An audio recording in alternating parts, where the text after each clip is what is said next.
Graças ao Senhor por mais esta transmissão da Palavra de Deus para todas as igrejas de Sergipe e também todos aqueles que acessam o canal do YouTube das igrejas em Sergipe. Amém? Hoje nós iremos falar sobre o estabelecimento da igreja e os fundamentos do seu viver. Senhor Jesus, antes de entrarmos precisamente nesse assunto, eu quero discorrer com os irmãos como tudo aconteceu para que se chegasse à igreja. Amém? No final dessa mensagem, também eu espero que em cada um de vocês, em cada um de nós, esteja restaurado algumas questões sobre a igreja. Por exemplo, vamos à igreja? Eu espero que essa pergunta seja restaurada. A igreja está aberta? Onde fica a sua igreja? No entendimento do que é igreja, eu espero que nós possamos, então, jamais usar tais tipos de perguntas. Amém? Que o Senhor nos ilumine por meio desta palavra. Ó Senhor Jesus, eu quero começar com Gênesis capítulo 1, versículo 1, onde fala sobre a criação. Eu vou ser bastante rápido na leitura, para que possamos ganhar tempo, porque o assunto é bastante extenso. Gênesis capítulo 1, versículo 1, fala da criação original. No princípio, criou Deus os céus e a terra. Essa é a criação original. E sabemos que nós temos um Deus que cria todas as coisas de forma perfeita, não é verdade? Então, quando a gente passa para o versículo 2, que fala: a terra, porém, estava sem forma e vazia, havia trevas sobre a face do abismo, e o Espírito de Deus pairava por sobre as águas. Deus não criou a terra sem forma e nem vazia, e nem trevas. Trevas é a ausência de Deus. Então, aqui mostra que do versículo 1 para o versículo 2, milhões de anos, não sabemos quanto, se passaram e algumas coisas aconteceram. Essa criação original de Deus, ela foi adulterada. Então, nós sabemos que o inimigo de Deus, Satanás, ele provocou toda essa situação de forma que toda a criação original de Deus, então, foi destruída, foi adulterada.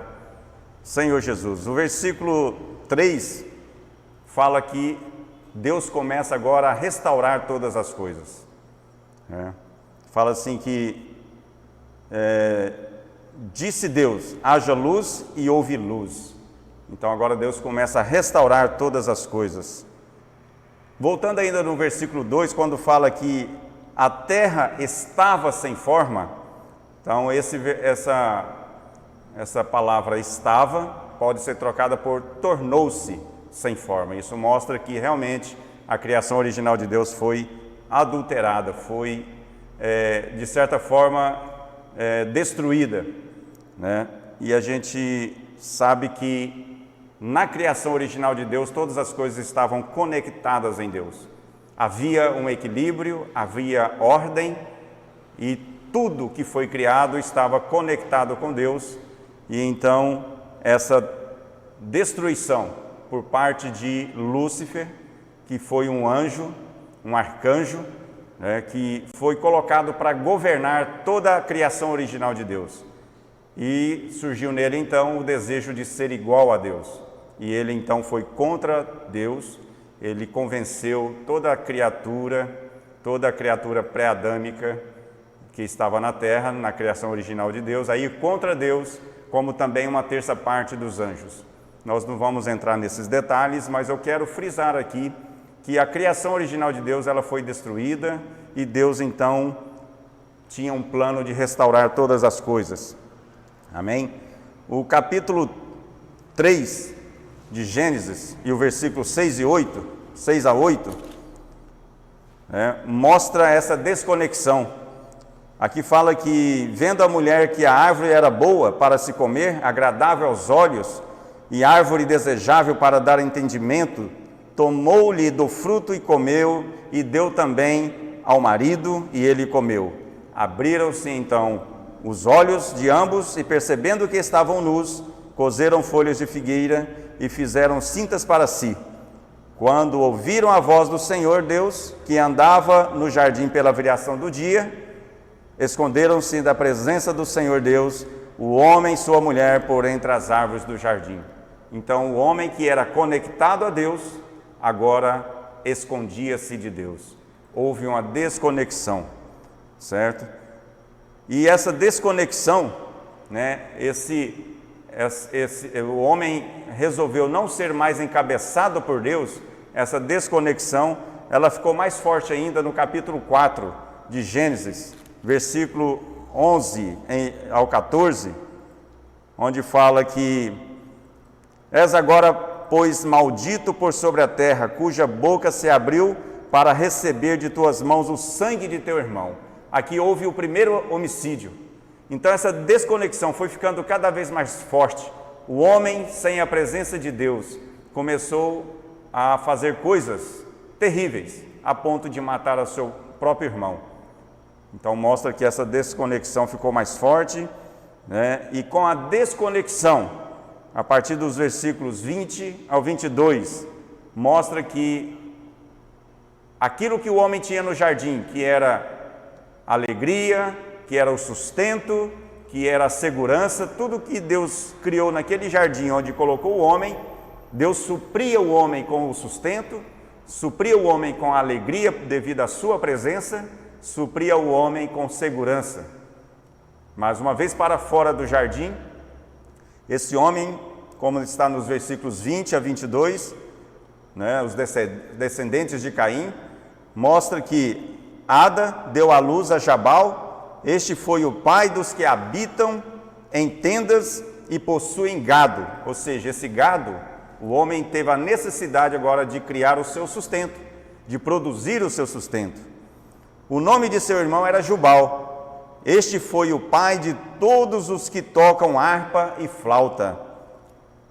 Harpa e flauta é a necessidade do homem produzir então instrumentos para a sua alegria, porque na ausência de Deus já não tinha mais alegria. E Zilá, versículo 22, por sua vez deu à luz a Tubal-Caim, artífice de todo instrumento cortante, de bronze e de ferro. Então essa foi a necessidade do homem sem Deus, produzir seus instrumentos para garantir a sua segurança. E vemos isso até hoje. A humanidade está correndo atrás do seu sustento, está correndo atrás de alegria, está correndo atrás de segurança. E com isso, sem tempo para Deus e cada vez mais desconectado de Deus. Amém?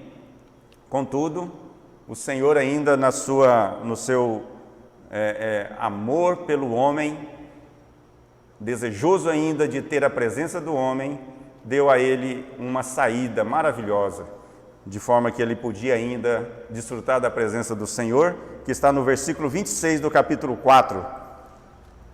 Fala assim que a Sete nasceu-lhe também um filho, ao qual pôs o nome de Enos. Daí se começou a invocar o nome do Senhor. Então, invocar o nome do Senhor era a forma de eles entrarem na presença do Senhor e obter do Senhor o sustento, a alegria e a segurança de que nós todos precisamos. Amém? Senhor Jesus. Continuando, Gênesis capítulo 6, nós vemos que essa desconexão ainda ficou mais forte. Senhor Jesus, os versículos 4 e 5 fala: ora, naquele tempo havia gigantes na terra, e também depois, quando os filhos de Deus possuíram as filhas dos homens, as quais lhes deram filhos, estes foram valentes varões de renome na antiguidade. Viu o Senhor que a maldade do homem se havia multiplicado na terra e que era continuamente mal todo o desígnio de seu coração. Então, diante desse fato, a desconexão cada vez mais forte, Deus quis eliminar toda essa raça criada.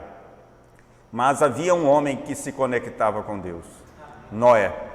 E por meio de Noé e sua família, Deus então viu uma esperança de poder contar com o homem, uma criação que Ele tanto ama, Senhor Jesus. Então, Gênesis capítulo 11, aí nós conhecemos toda a história do dilúvio, né? Deus eliminou a humanidade, preservando Noé e sua família por meio de águas, por meio do dilúvio. E em Gênesis capítulo 11, por cerca de 300 anos após o dilúvio, o homem viveu um período temendo a Deus, mas a desconexão voltou e voltou muito forte. Capítulo 11, versículo 4 de Gênesis, fala assim: disseram, vinde, edifiquemos para nós uma cidade e uma torre cujo tope chegue até os céus e tornemos célebre o nome do Senhor, o nosso nome, para que não sejamos espalhados por toda a terra. O homem agora, encorajado, decidido em não mais depender e a temer a Deus, quis tornar célebre o seu próprio nome. E aí, essa desconexão, então, se mostrou dessa forma. Ó Senhor Jesus! E aí Deus desiste da raça criada. E aí, a partir do capítulo 12 de Gênesis, Deus agora começa a chamar Abraão e a ele faz uma promessa. E então surge a raça eleita, que é Israel, o povo de Israel. Mas mesmo assim, a história de Israel é uma história muito difícil, cheio de conexões e desconexões. E Deus então também desiste da raça eleita, né? Ou melhor, por meio da raça eleita, na verdade, por meio da raça eleita, Deus então prepara a salvação para o homem de uma forma definitiva.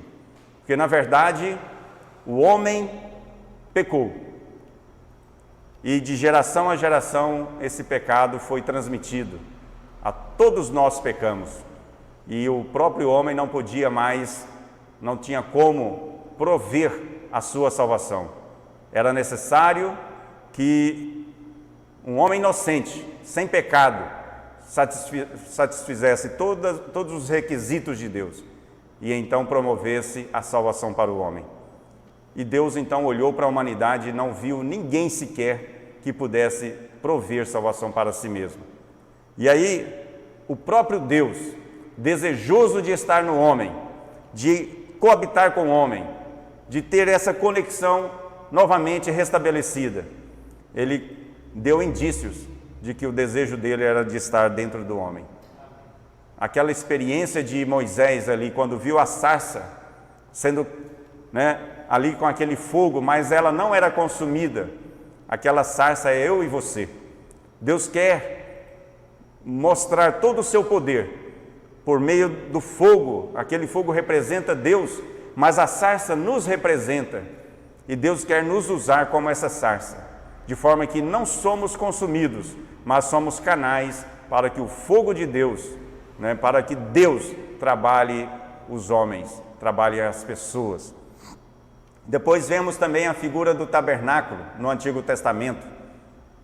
O tabernáculo tinha 3 divisões, o átrio exterior, o santuário, o lugar santo e o santo dos santos.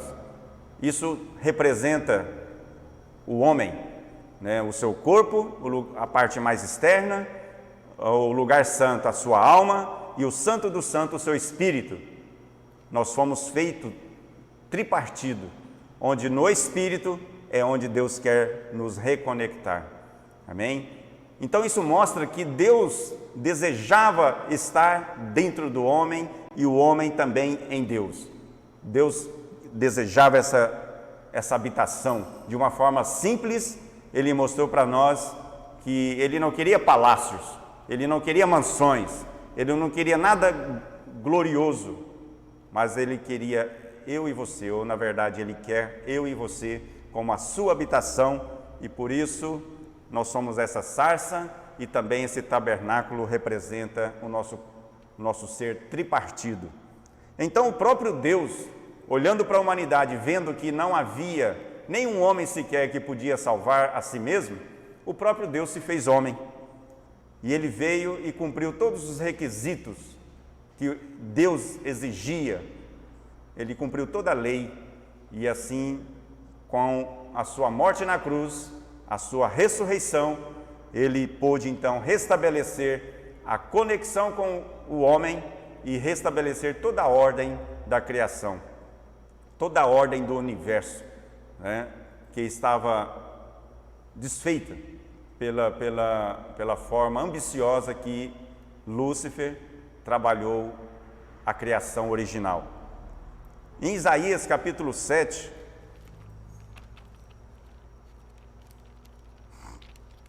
Isaías capítulo 7,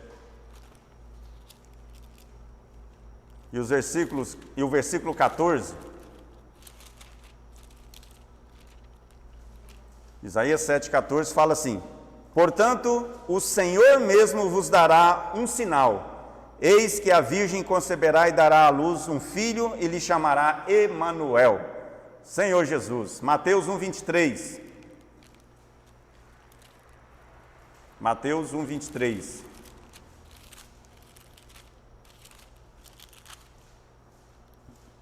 Eis que a virgem conceberá e dará à luz um filho, e ele será chamado pelo nome de Emanuel, que quer dizer Deus conosco. Esse é o desejo do Senhor, de estar conosco. Quando Deus descia ali no jardim na virada do dia, o desejo dele era de estar com o homem. E o Senhor está restabelecendo esta conexão. Todo aquele que invoca o nome do Senhor, restabelece essa conexão. João capítulo 1, o versículo 14, mostra que isso aconteceu, então, essa promessa de Deus vindo como homem, então aconteceu e diz assim: e o Verbo se fez carne e habitou entre nós, cheio de graça e de verdade, e vimos a sua glória, glória como do unigênito do Pai. Ó Senhor Jesus, isso aqui é João, um dos apóstolos, né? Juntamente com todos os demais, dando testemunho que eles viram o próprio Deus habitando no meio deles, na pessoa do Senhor Jesus. Ó Senhor Jesus. Então, irmãos, no Novo Testamento, conforme está em 2 Coríntios, o capítulo 2 e o versículo 16, essa habitação no Novo Testamento, essa habitação é eu e você. Somos nós. 2 Coríntios capítulo 2, versículo 16. Para estes, cheiro de morte para a morte, para com aqueles, aroma de vida para a vida.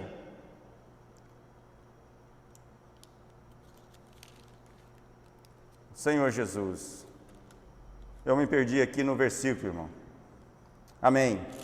Graças ao Senhor. Senhor Jesus. 1 Coríntios.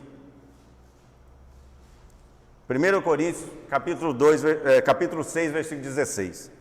Ou não sabeis que o homem que se une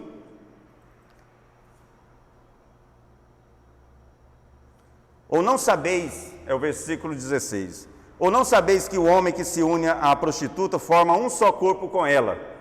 Porque, como se diz, serão os dois uma só carne. Mas o versículo 17 fala o seguinte: mas aquele que se une ao Senhor é um espírito com ele. Então, irmãos, eu e você, nós somos habitação de Deus. Quando nós recebemos o Senhor em nosso espírito, nós nos unimos com o Senhor e nos tornamos um só espírito. Amém? Esse é o desejo do Senhor, essa é a forma de restabelecer a conexão que havia se perdido. Pronto, uma vez que isso acontece conosco, então tudo isso que eu disse, eu quis mostrar que houve uma desconexão. Havia uma criação original, Lúcifer era encarregado de governar toda essa criação original, mas olhando a sua capacidade criada, Deus o criou com muita capacidade, ele achou que poderia ser igual a Deus.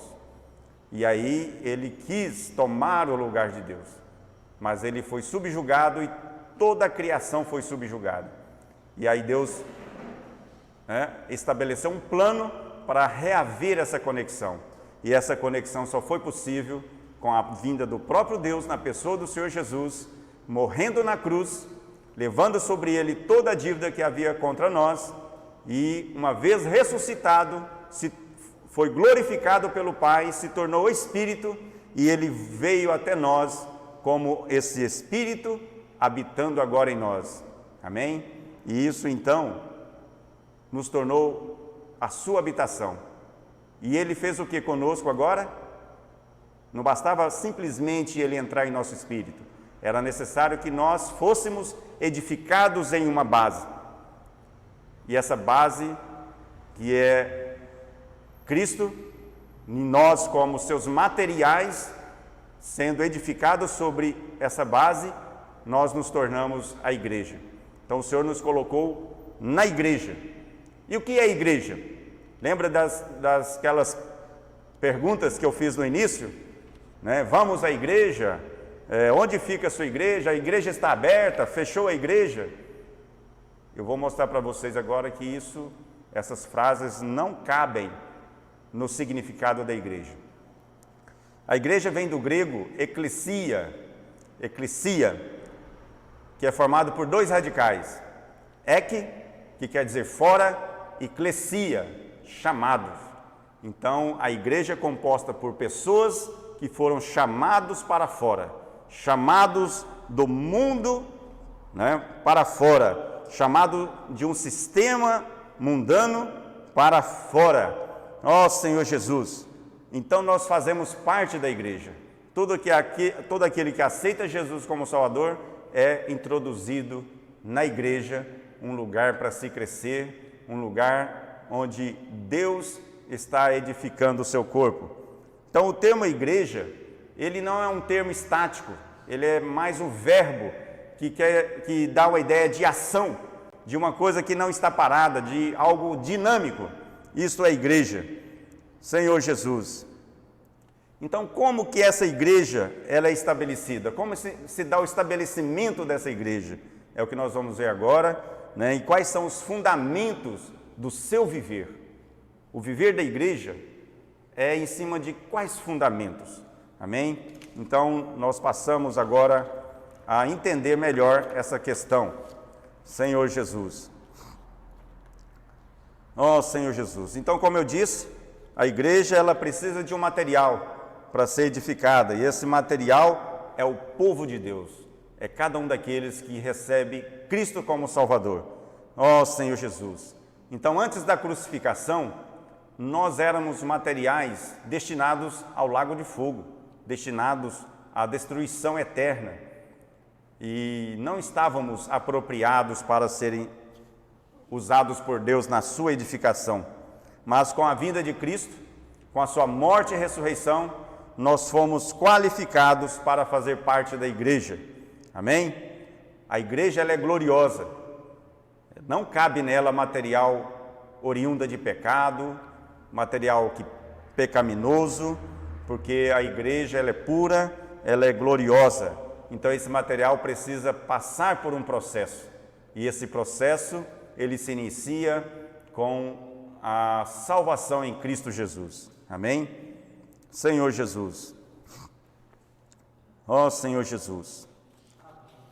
Então, irmãos, a igreja, ela teve dois momentos, Ela se estabelece em dois aspectos. O aspecto essencial e o aspecto econômico. No aspecto essencial, é quando nós aceitamos Jesus como Salvador. A nossa essência, ela é mudada. Nós passamos de um estado de material inútil, de pessoas pecaminosas, que vivem em pecado, para um material útil ao Senhor, que tem os seus pecados tratados lá na cruz. Então nós somos trabalhados agora para fazer parte da igreja. Esse é o aspecto essencial. A nossa essência, ela é alterada. nós nos unimos ao Senhor e nos tornamos um espírito com Ele. Amém? E também o aspecto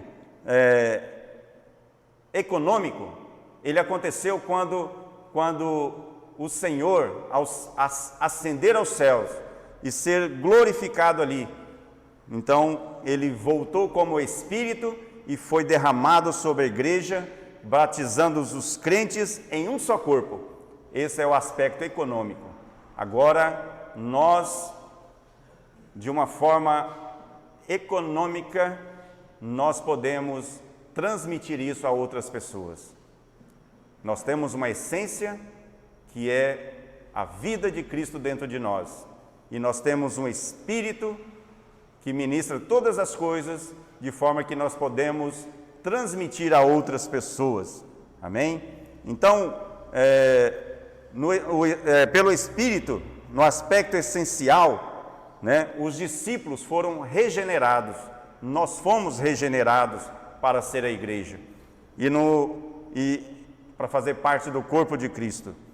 E pelo Espírito, Espírito aqui com letra maiúscula, que habita em nós, né, no aspecto econômico, nós recebemos poder do alto. Então, quando eles estavam ali, os discípulos estavam ali naquele lugar fechado, né, aquelas 120 pessoas, e do alto receberam o Espírito e começaram a falar em línguas diferentes, ali foi poder que eles receberam, né, para então agir e fazer as coisas para Cristo, para a cabeça. Então, quando Cristo apareceu ali, depois que ele foi ressuscitado, ele ficou 40 dias ainda aparecendo aos discípulos. Quando ele apareceu no meio deles ali, naquela casa onde eles estavam fechados, temerosos, e soprou sobre eles, então ali eles receberam a essência do Espírito. E ali o Senhor falou que eles ficassem em Jerusalém até que do alto fossem revestidos. E quando então, no final da festa de Pentecostes, que eles receberam o Espírito, e ali cheios de poder, ali eles receberam poder para fazer, para agir e fazer em favor da cabeça que é Cristo. Amém? Então a igreja, irmãos, ela foi formada dessa forma. Ela começou, né, por meio do Espírito descendo sobre aqueles homens, ali em Jerusalém. Então ali em Jerusalém surgiu a primeira igreja, a manifestação da igreja. Ó Senhor Jesus! E quando o Evangelho, quando esses que receberam o Senhor, receberam o poder para fazer e agir por meio da cabeça, quando eles, em cada cidade que eles chegavam e levavam esse Evangelho, ali então as testemunhas que surgiam, que recebiam Cristo como Salvador, passavam a fazer parte da igreja naquela cidade. Senhor Jesus! Então a formação da igreja, ela começa com a crucificação de Cristo, né, redimindo seus crentes, a fim de qualificá-los como material para a edificação da igreja. Vamos ler agora alguns versículos. Romanos capítulo 5, versículo 18.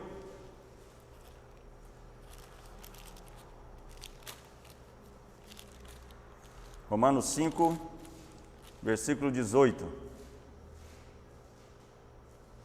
Pois, assim como por uma só ofensa veio o juízo sobre todos os homens para condenação, assim também por um só ato de justiça veio a graça sobre todos os homens para a justificação que dá vida. Amém. João 12, 24. Em verdade vos digo, se o grão de trigo caindo na terra não morrer, fica ele só, mas se morrer, produz muito fruto. Foi isso que aconteceu com o Senhor Jesus. Se Jesus não tivesse ido à cruz, ia ficar ele só. Mas com a sua morte e com a sua ressurreição, então produziu muitos grãos, muitos frutos. Eu e você é resultado disso. Amém? Então, a formação da igreja, ela começa com a crucificação de Cristo e ela continua com a ressurreição de Cristo. 1 Pedro, capítulo 1.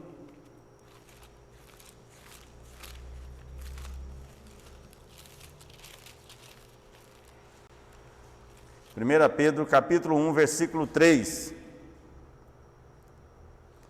Bendito o Deus e Pai de nosso Senhor Jesus Cristo, que segundo a sua muita misericórdia, nos regenerou para uma viva esperança, mediante a ressurreição de Jesus Cristo dentre os mortos.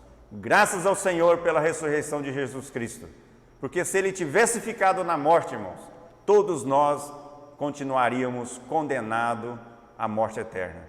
Mas graças ao Senhor que Ele ressuscitou, amém? Isso nos trouxe a regeneração. Ó Senhor Jesus, nos trouxe uma viva esperança, Senhor Jesus. E depois o Senhor ascendeu. E depois que Ele ascendeu, foi glorificado, Ele voltou e derramou sobre todos os seus crentes o Espírito, ó Senhor Jesus. E não só sobre judeus, mas também sobre os gentios. Amém? Senhor Jesus. Sobre os judeus aconteceu ali em Atos capítulo 2, ali quando eles estavam naquela casa, aguardando que do alto fosse revestidos do Espírito. E ali todos aqueles judeus crentes receberam o batismo no Espírito para um só corpo. E depois na casa de Cornélio, Pedro ali, na casa de Cornélio, ao falar de Jesus Cristo, na mesma hora o Espírito também tomou todo aquele lugar e os gentios foram também batizados em um só corpo. Ó Senhor Jesus! A igreja então foi formada diretamente por Cristo, como a cabeça do corpo, por meio do derramamento do Espírito. Então a cabeça do corpo, que é Cristo, produziu a igreja, derramando sobre judeus e gentios o seu Espírito. Isso é maravilhoso, irmãos. Ó Senhor Jesus! Essa é a formação da igreja. E como se dá o estabelecimento da igreja? Amém? Então, no início da vida da igreja, ela começou ali em Jerusalém, com o derramamento do Espírito Santo e o batismo no corpo de Cristo dos crentes judeus no dia de Pentecostes. Alguém quiser ler, está em Atos capítulo 2, do versículo 1 ao versículo 5. E aí o avanço do Evangelho ocorreu por meio de perseguição. Olha como que Deus faz as coisas. Estava muito bom ali em Jerusalém. A igreja crescia, os crentes ganhavam a simpatia do povo e as pessoas iam sendo acrescentadas. Eles viviam tudo em comum, vendiam seus bens, repartiam entre si, nada era de ninguém, tudo em comum. Era uma alegria, de casa em casa, comiam, partiam pão. Mas o ide do Senhor Jesus é que eles pregassem esse evangelho, não só em Jerusalém, mas em Samaria e até os confins da terra. Por isso chegou esse evangelho aqui para nós. Mas eles estavam no conforto, vivendo a vida da igreja como nunca havia experimentado. Mas o Senhor queria que esse evangelho expandisse. Então veio a perseguição. E com a perseguição todos fugiram, com exceção dos apóstolos, todos fugiram para outras cidades. E aonde eles chegavam, não se calavam, mas falavam do evangelho. Esse evangelho é o próprio Cristo. E ali surgiam novas testemunhas. E naquela cidade então era estabelecida as igrejas. Amém? Atos capítulo 8, versículo 1. Senhor Jesus, Atos capítulo 8, versículo 1, fala assim: E Saulo consentia na sua morte. Naquele dia levantou-se grande perseguição contra a igreja em Jerusalém, e todos, exceto os apóstolos, foram dispersos pelas regiões da Judéia e Samaria. Capítulo 9, versículo 31.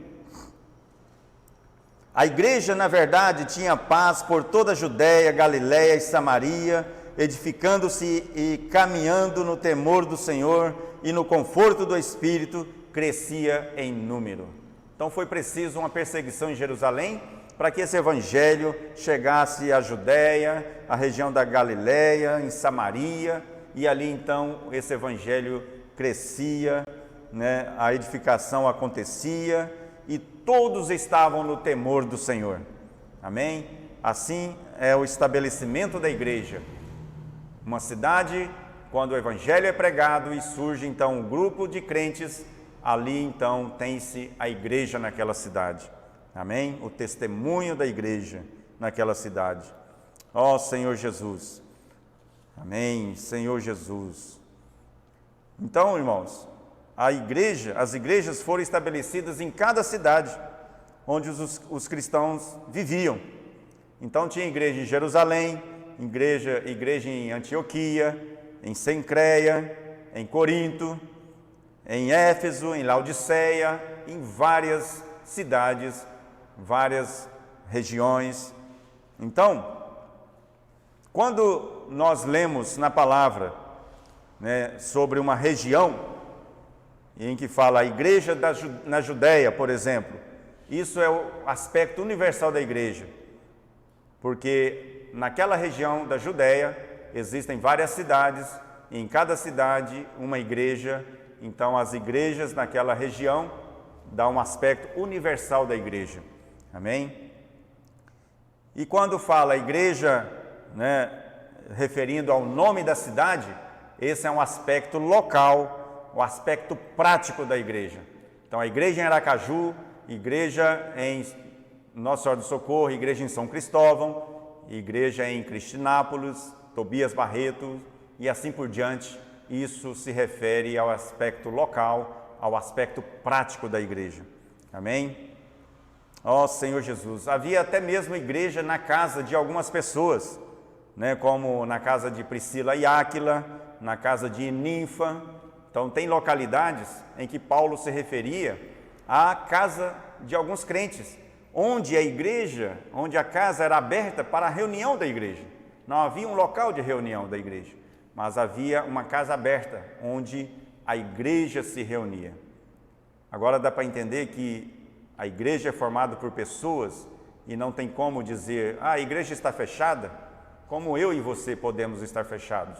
Então igrejas são pessoas, formado por pessoas, né? Não é um prédio, não é um edifício, né, físico, né? Não é um prédio, como hoje a igreja está institucionalizada, né? As pessoas entendem como ela sendo uma organização, mas na verdade a igreja é algo vivo, é feito por pessoas que têm Jesus como Salvador. Amém? E ela se expressa por meio de reuniões em determinado local. Pode ser um local onde é usado apenas para as reuniões, pode ser também a casa de irmãos que se abre para que a igreja reúne ali. Amém? Então na Bíblia nós encontramos as referências. Igrejas no plural se referindo a uma região, igreja no singular se referindo a uma cidade, ou até mesmo à casa de algum irmão.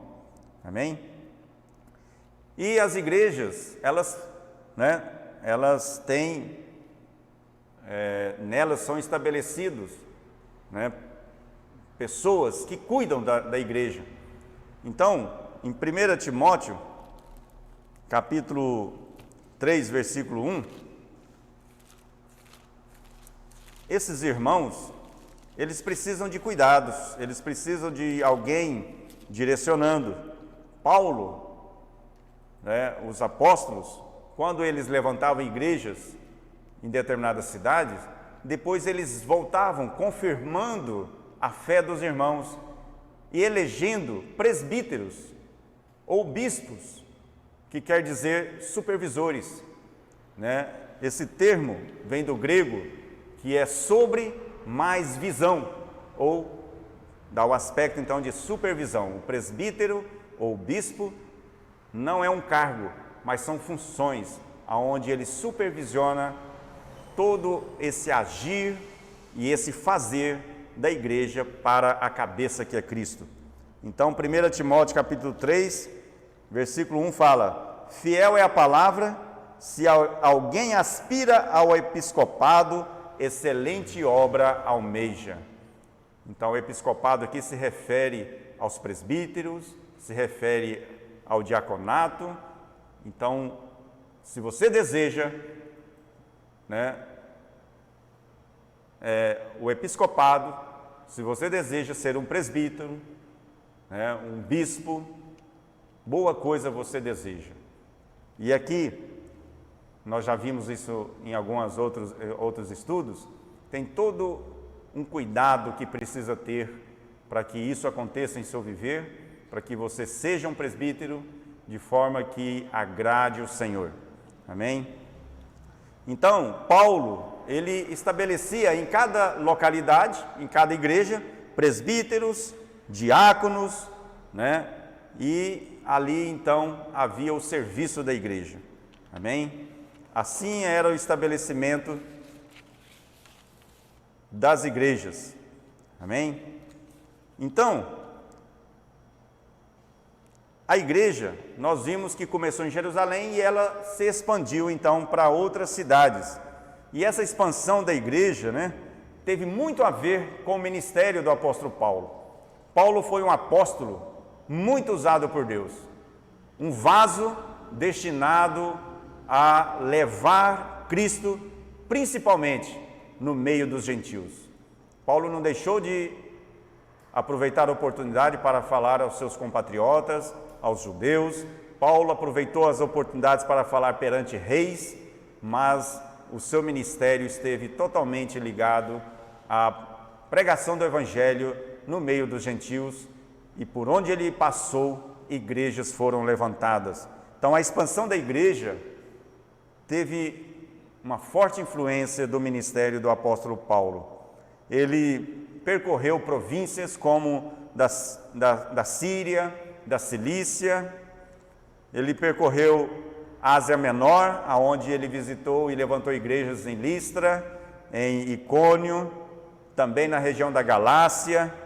Ali surgiu, ele escreveu a carta aos Gálatas, também as 7 igrejas, ali visitou as 7 igrejas que tem ali na Ásia Menor, como Éfeso, também Esmirna, Pérgamo, Tiatira, Sardes, Filadélfia, Laodiceia, que depois a gente vai ver que João teve uma importância muito grande sobre essas igrejas. Paulo, ele chegou aí até a Europa. O evangelho chegou em várias cidades da Macedônia. O Espírito conduzia todas essas coisas. Amém? Paulo também levou a expansão do evangelho, a expansão da igreja para a Acaia e também para a Itália. Então, irmãos, Paulo teve grande influência, o seu ministério totalmente dedicado à pregação do evangelho. Paulo aproveitava toda a oportunidade e o evangelho expandiu muito. Amém? E por meio do evangelho, por meio do ministério de Paulo, 3 coisas muito importantes que hoje nós desfrutamos é que o mistério de Deus, que é Cristo, foi então desvendado para todas as igrejas, todos os crentes. Também o mistério de Cristo, que é a igreja, como está em Éfeso capítulo 3, Efésios capítulo 3, a partir do versículo 3. Pois segundo uma revelação me foi dado conhecer o mistério, conforme escrevi há pouco resumidamente, pelo que, quando ledes, podeis compreender o meu discernimento do mistério de Cristo, o qual, a respeito desse mistério, em outras gerações não foi dado a conhecer. Olha que privilégio! Nós conhecemos o mistério de Cristo. Em outras gerações não foi dado a conhecer aos filhos dos homens, como agora foi revelado aos seus santos apóstolos e profetas no Espírito. Versículo 6. A saber que os gentios são cordeiros, membros do mesmo corpo e coparticipantes da promessa em Cristo Jesus por meio do Evangelho. Então, o mistério de Cristo é a igreja, que não só os judeus, mas também os gentios são co-herdeiros, são membros do mesmo corpo, a igreja. Amém? O capítulo 5, versículo 29, ele fala assim a respeito desse mistério. Ou melhor, o versículo 32 fala: grande é este mistério, mas eu me refiro a Cristo e à igreja. Amém. Senhor Jesus. Então, aqui Paulo estava falando sobre o casamento, mas ele estava se referindo a Cristo e a igreja, a noiva e o noivo, Senhor Jesus. E outra coisa que aprendemos com o ministério de Paulo foi que o mistério da piedade é Deus manifestado na carne. 1 Timóteo, capítulo 3, e o versículo 16.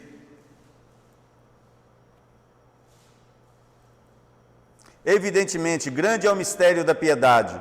Aquele que foi manifestado na carne foi justificado em espírito, contemplado por anjos, pregado entre os gentios, crido no mundo, recebido na glória. Então, piedade é Deus manifestado na carne. Eu e você, como parte da igreja, como membros do corpo de Cristo, nós, por meio da vida de Cristo, do Espírito que habita em nós, nós expressamos na nossa carne, no nosso viver, Cristo. Expressamos Deus, ó Senhor Jesus. Graças a Deus. Então, o ministério de Paulo teve grande influência na expansão da igreja. As igrejas foram estabelecidas, os mistérios foram desvendados, e além disso, Paulo nos ensinou a invocar o nome do Senhor, a tomar a palavra em oração. São muitos versículos, mas o tempo já está avançado. Mas Paulo também nos trouxe, o falar e cantar hinos, como está em Efésios capítulo 5, versículo 19, ruminando a palavra, como está em Filipenses 3:1. Paulo, por várias vezes, ele repetia a mesma palavra, porque ele achava que era necessário que mais uma vez ele falasse sobre esse assunto, ou aquele assunto. Então isso é ruminar a palavra. Ele também falou sobre a importância de profetizar, muito mais elevado do que falar em línguas. Profetizar, como está ali em 1 Coríntios, capítulo 14, do versículo 1 ao 5. Então tudo isso nós aprendemos com o ministério de Paulo, e isso fortaleceu as igrejas. E até hoje as igrejas são fortalecidas, e a expansão das igrejas, ela acontece por meio desse ministério, de tudo isso que foi falado para nós, Senhor Jesus. E aí então, a gente sabe que esse material, que somos nós, que faz parte da igreja, que é usado na edificação da igreja, ainda reside num corpo pecaminoso, em que muitos não conseguem colocar a mente no Espírito. E por não ruminar essa palavra, por não desfrutar dessa palavra, acaba se corrompendo. E muitos, então, muitas igrejas tiveram problemas, tiveram dificuldades de entender até mesmo essa palavra liberada por Paulo. E aí houve alguns problemas em algumas localidades. E aí entra agora o ministério do apóstolo João, o ministério de consertar redes, de remendar redes, de tapar buracos. João, então, depois da sua experiência ali na ilha de Pátimos, ele pôde ajudar muitas igrejas em que havia recebido o Evangelho por meio do ministério de Paulo. Amém? A igreja em Éfeso foi muito ajudada pelo apóstolo João. Senhor Jesus. Então, irmãos, as igrejas, até hoje, nós precisamos dedicar a palavra para ajudar cada localidade a ter a sua fé sustentada, a ter os buracos tapados por meio da palavra, do Evangelho. Então, quando nós nos debruçamos na palavra, quando nós manejamos bem a palavra, a localidade onde isso acontece, ela é ajudada. Foi o que João fez, passando por várias localidades, né? E ajudando. Amém? Então, João reparou as brechas que surgiram na vida da igreja. Essas brechas resultou em muitas perdas, né, no crescimento em vida dos irmãos. Graças ao Senhor pelo ministério de João, o ministério da vida, em que remendou redes, tapando esses buracos e aí retendo a vida nas igrejas. Em seu evangelho, né, sua ênfase foi mostrar que Cristo é Deus, que o Espírito é vida. Amém. E a vida está na palavra. Amém. Então João, ele levava os crentes a desfrutar a palavra, a encontrar vida na palavra.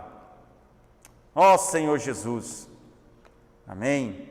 Nas epístolas de João, né, nas suas epístolas, João mostrou que Jesus Cristo, né, ele veio em carne, e que a manutenção da vida cristã que vence o mundo depende da comunhão da vida divina e do amor que é o fluir da vida.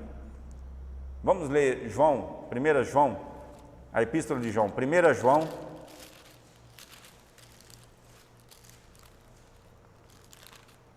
capítulo 1, a partir do versículo 1 até o 4. O que era desde o princípio, o que temos ouvido e o que temos visto com os nossos próprios olhos, o que contemplamos e as nossas mãos apalparam com respeito ao verbo da vida, com respeito a Jesus Cristo. E a vida se manifestou e nós a temos visto e delas damos testemunho. João foi testemunho ocular, ele viveu contemporaneamente com o Senhor Jesus. E vô-la anunciamos a vida eterna, a qual estava com o Pai e nos foi manifestada. O que temos visto e ouvido, anunciamos também a vós outros, para que vós igualmente mantenhais comunhão conosco. Irmãos, a comunhão, ela nos salva. Quando nós desejamos ter comunhão com os irmãos, com aqueles que invocam o nome do Senhor, com aqueles que desfrutam a palavra, irmãos, isso é salvação para nós. Ora, a nossa comunhão é com o Pai. Olha, João está dizendo, eles tinham comunhão com o Pai. E se os crentes desejavam ter comunhão com eles, então isso é vida. Senhor Jesus. Ora, a nossa comunhão é com o Pai e com o seu Filho Jesus Cristo. Essas coisas, pois, vos escrevemos para que a nossa alegria seja completa. Nos causa alegria quando vemos os irmãos desejando a comunhão, desejando estar ali debruçado na palavra, recebendo vida. E é isso que João, no seu ministério, né, ele fazia. Ele ministrava vida. Ó Senhor Jesus. Depois ele teve ali aquela experiência, né, aquela visão de Apocalipse, em que então ele ouviu e escreveu as 7 igrejas ali da Ásia Menor, né? Éfeso, Esmirna, Pérgamo, Tiatira, Sardes, Filadélfia e Laodiceia. Ó Senhor Jesus. Amém. Senhor Jesus. Irmãos, e a igreja, ela tem 2 fundamentos para que tenhamos uma vida saudável, né? uma vida de igreja saudável. O fundamento é o ensinamento dos apóstolos. Então, todo o Novo Testamento está embasado no ensinamento dos apóstolos. E a experiência do Espírito mesclado e da presença de Deus, invocando o Senhor e tendo comunhão face a face com Ele. Então, nós precisamos estar fundamentados no ensinamento dos apóstolos e precisamos ter experiência em nosso espírito com o Espírito que está mesclado em nós. Amém? Invocando o Senhor. Quando nós invocamos o Senhor, nós colocamos a nossa mente no Espírito e nós temos experiência, então, no Espírito mesclado ao Espírito do Senhor Jesus. Amém? E para finalizar, a igreja, ela tem peculiaridade e tem também generalidade. Amém? Ó Senhor Jesus, a fé cristã, ela constitui a base única para a unidade genuína de todos os verdadeiros cristãos. Então, a peculiaridade da igreja está na questão da fé. Existe uma só fé, amém? A fé em Jesus Cristo. Nessa única fé é que nos tornamos um, amém? Não podemos abrir mão disso. Não há como acrescentar nada a essa fé e não há como tirar nada dessa fé. Essa é a peculiaridade da igreja, amém? Da vida da igreja. Agora, com respeito a doutrinas, é a generalidade da igreja, da vida cristã, amém? Nós não discutimos doutrinas. A Bíblia, existem algumas interpretações que eu posso ter e que você pode ter, desde que elas sejam baseadas de forma genuína na palavra. Então, eu não entro em discussão por conta de doutrina. Um exemplo, se você acredita que o batismo tem que ser por imersão, somente por imersão, amém. A Bíblia dá base para isso também. Mas, se você acredita que pode ser com apenas água jogando na cabeça, amém. Nós não vamos entrar em questão por conta disso. Isso são generalidades, no aspecto prático da vida cristã, da vida da igreja. E isso causa divisão. Se eu entrar nesse aspecto com o irmão, eu vou causar divisão. E isso não é para a vida, Isso é doutrina. Ó Senhor Jesus. Amém. Então, irmãos, nós não devemos nos opor a qualquer prática que proceda genuinamente da Bíblia. Uma prática que procede da Bíblia, eu não tenho que me opor a ela, porque eu entendo de outra forma. Mas nós devemos ser sábios para utilizar a melhor prática. Amém? Aquela que na sua localidade está ganhando pessoas, desde que seja baseado na palavra, mas é a prática que se adequa à sua localidade e ela traz as pessoas para o convívio e para o desfrute de Cristo. Amém. Se essa prática não serve na minha localidade, mas existe uma outra que é melhor, que mais se adapta à minha realidade, amém. Desde que ambas estejam genuinamente baseadas na Bíblia. Então esses são os aspectos peculiares e gerais da vida prática da igreja. Amém? Então, irmãos, o tempo já avançou bastante. O que eu quis trazer aqui é mostrar que a igreja, ela foi gerada por meio da morte e ressurreição do Senhor Jesus. Ela teve um aspecto essencial, foi quando Cristo soprou o Espírito para dentro de nós, e um aspecto econômico, quando recebemos do alto poder para agir por meio do nome do Senhor Jesus, fazendo tudo para a cabeça. Essa igreja, ela existe em cada cidade, ela é construída, edificada com materiais humanos, regenerados por meio de Cristo, sobre uma base que é Cristo. Ela vive embasada nos ensinamentos dos apóstolos, Ela também tem a experiência com o Espírito mesclado ao nosso espírito.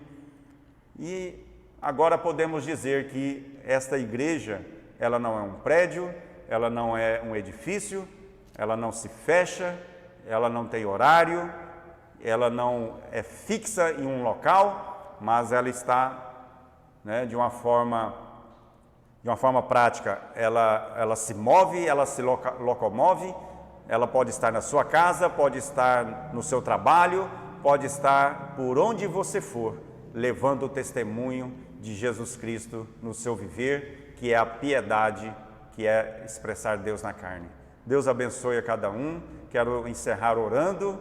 Senhor Jesus, obrigado por esta palavra. Que o Senhor continue trabalhando o nosso interior, que a igreja seja cada vez mais clara em nosso entendimento, que nós possamos desfrutar desse lugar que o Senhor nos colocou, uma vez que nós nos unimos a Ti como um só Espírito, então agora fazemos parte do corpo de Cristo, que é a igreja.